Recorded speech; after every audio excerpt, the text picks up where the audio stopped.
Right. வணக்கம். நான் நீண்ட நாளைய பிறகு கிளாஸ்ல இறங்கி இருக்கிறேன். நிறைய சின்ன சின்ன பிரச்சனை எல்லாம் இருந்தது. சரி. கிரிமினல் ப்ரொசீஜர் கோட், குற்றவியல் நடவடிக்கை முறை.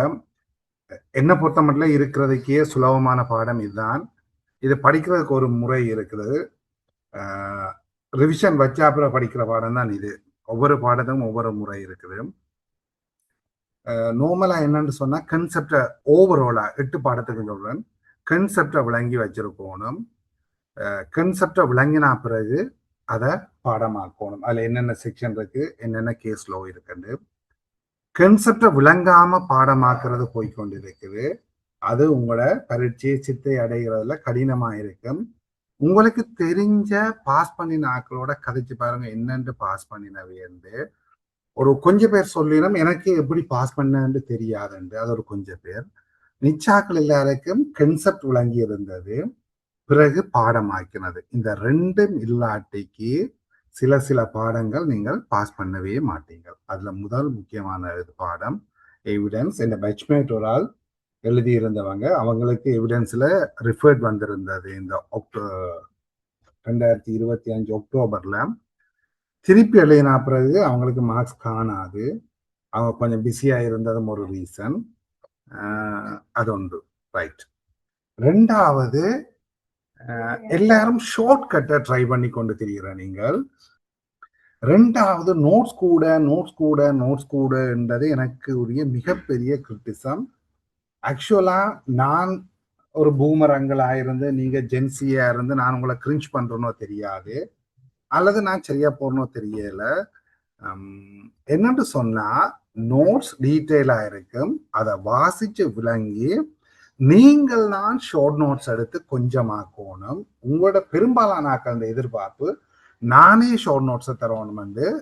அதே மாதிரி இந்த முறை உங்களுக்கு ஷார்ட் நோட்ஸாவே தாரன், ஆனா விளங்காட்டிக்கு வாசி கேட்க அது எந்த பொறுப்பு இல்லை. நீண்ட வாட்டி ரெக்கார்டிங்கை கேட்டா விளங்கும்.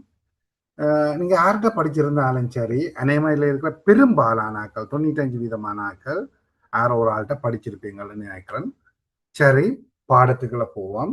கிரிமினல் ப்ரொசீஜர் கோடுக்குரிய ஸ்பெசிபிக்கானது கொஞ்சம் ஏரியாவில் தான் கேள்வி திரும்ப திரும்ப வரும். சில செக்ஷன்கள் திருப்ப வந்து கொண்டிருக்கும். இதுல பியூட்டி என்னன்னா, விடு எங்களுக்கு தெரியும், கேள்வி என்னன்னு தெரியாது. பிறகு கேள்வி பேப்பரை பார்க்க தெரிஞ்ச விடிய எப்படி எழுதுறது தெரியாம முழுசுறதுலாம் கன பேர் புலவர்றது.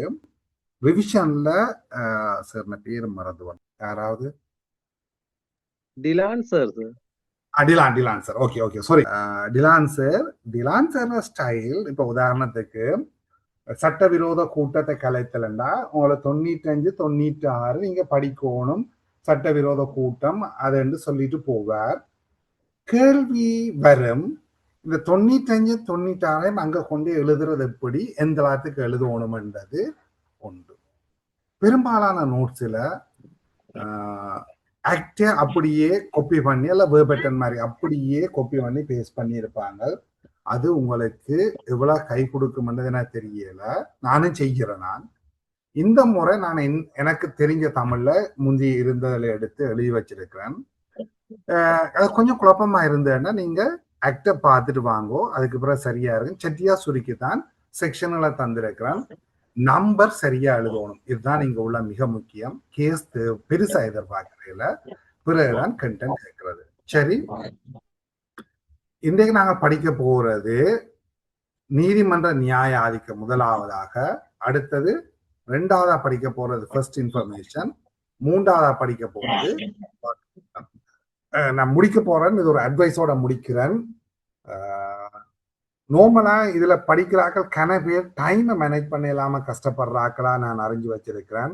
ஒன்று குடும்ப பொறுப்பு இருக்கும், பெண்களோ சரி ஆண்களோ சரி மேரி பண்ணி நாக்கள் இருக்கிறாக்களுக்கு. வேலைக்கு போறீங்கள் இருப்பீங்க, வீட்டை வந்தோடனே நியாயமான வேலை இருக்கும், இப்படா படிக்கிறதுதான் பெரும்பாலான நேரங்கள் உள்ள பிரச்சனை. உங்களுக்கு நிறைய அன்ப்ரொடக்டிவ் டைம் கிடைக்கும். இப்போ உதாரணத்துக்கு டியூஷனுக்கு பிள்ளைய ஏத்த போனீங்கன்னா ஒரு 15 நிமிஷம் சில வழியில வெயிட் பண்ண வேண்டி இருக்கும், முடிகிறது இருக்கும். அந்த சும்மா நிற்கிற நேரம் இந்த துண்டை பார்க்கறது ஈஸியா இருக்கும். போன்ல வச்சுட்டு பார்த்தாலும் சரி, அல்லது நீங்கள் ஒரு சின்ன பிரிண்ட் எடுத்து போட்டு வச்சு பார்த்தாலும் சரி, அல்ல நீங்களாவே ஒரு எழுதி போட்டு ஒரு சின்ன நோட் புக் எடுத்து பக்கெட்டுக்கு வைக்கிற மாதிரி எழுதி பார்த்தாலும் சரி, ஆஃபீஸில் வேலை செய்கிறீங்களா லஞ்ச் பிரேக்லேயே ஒரு எடுத்து பார்த்தாலும் சரி, ஏன்னா கனகடங்களை படிக்கிறதுக்கு விடுறாங்க இல்லை. அப்போ ஃபோமெல்லாம் நீங்கள் கம்ப்யூட்டர் முன்னால் இருந்து படிக்கலாத ஒரு தூக்கி ஒரு 5 மினிட்ஸ் பார்த்துட்டு போனீங்கன்னா உங்களுக்கு அந்த திருப்ப திருப்ப ரீகால் பண்ணுறதால பாடமாகும். இதோட நிப்பாட்டுறேன். இன்னொரு பிளான் போட்டிருந்தேன்னா இந்த கிரிமினல் இந்த 10 கிளாஸ் முடிகிறதுக்கு முதலே எவிடன்ஸையும் தொடங்கி பரலெல்லாம் ஓடி விடுவோம். எந்த விதமான வலு ஃப்ரீயாக எனக்கு விரும்பின மாதிரி செய்வேன். உங்களுக்கு சில டிஸ்கம்ஃபர்ட் இருந்தால் அது கேட்பேன், மற்றபடி நோ. இந்த ரெண்டும் தான் இந்த டைம் ஸ்லாட்டுக்கு வரக்கூடிய மாதிரி செய்ய எல்லாமே இருக்கு. மிச்சம் செய்கிறது கஷ்டம். பாப்பா நேரம் கிடைச்சதுன்னா நான் வேற செய்ய ட்ரை பண்ணுறேன். நீங்கள் ஏதாவது சொல்ல போறேன்னா இப்ப எத்தனை பேர் ஓடிட்டீங்களோ தெரியாது.